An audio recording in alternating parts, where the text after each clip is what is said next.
عطا نور عبدالله ته څه ویلي او څنګه غوسه شو؟ د محمد اشرف غني په اړه یې څه ویلي او زوی یې څنګه مذاکراتي پلاوي کې اخیستل شوی؟ په همدې ویډیو کې راسره حقیقت لیدلی شئ. درنو لیدونکو سلامونه مې ومنئ، وخت مو نیکمرغه. عطا نور د عبدالله بد نه هېروم، هیله من یم د مجاهدینو زامن د سولې اتلان شي. د بلخ لرې شوی والي او د جمعیت ګوند اجرایوي رئیس عطا محمد نور ګیله کړې چې د بلخ له ولایته د لرې کېدل او پرې د ارګ فشار داسې و لکه په ناموسو چې برید وشي، خو عبدالله یې پلوي ونه کړه او دا به هېڅکله هېر نه کړي. عطا محمد نور په یوه تازه مرکه کې افغانستان له یوه خصوصي تلویزیون سره په مرکه کې ویلي هیله من دی چې جګړه به بیرته نه راستنیږي او طالبان به هم له تیر ماضي څخه درس اخیستی وي.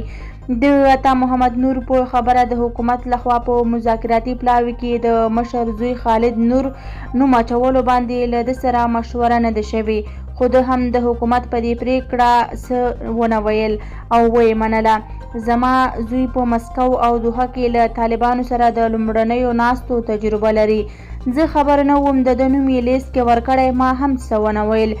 عطا محمد نور ځان او نور پخواني مجاهدین د جګړې اتلان وبلل، خو زیاته یې کړه اوس هیله من دی چې د دوی زامن افغانستان ته د سولې د راوستلو اتلان وګرځي.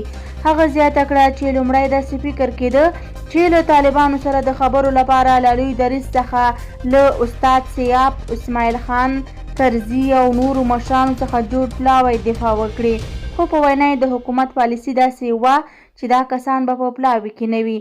دا په داسې حال کې ده چې عطا محمد نور او ورسره نورو سیاستوالو د افغانستان د دولتي پلاوي هرکلی او ملاتړ کړی چې په نړیواله کچه هم د دغه پلاوي د تشکیل هرکلی شوی دی. دا وه زموږ د نن ورځې ویډیو. که مو ویډیو خوښه شوې وي نو زموږ ویډیو لایک او زموږ چینل سبسکرایب کړئ. له توجه څخه مو نړۍ مننه. تر بیا ښې چارې.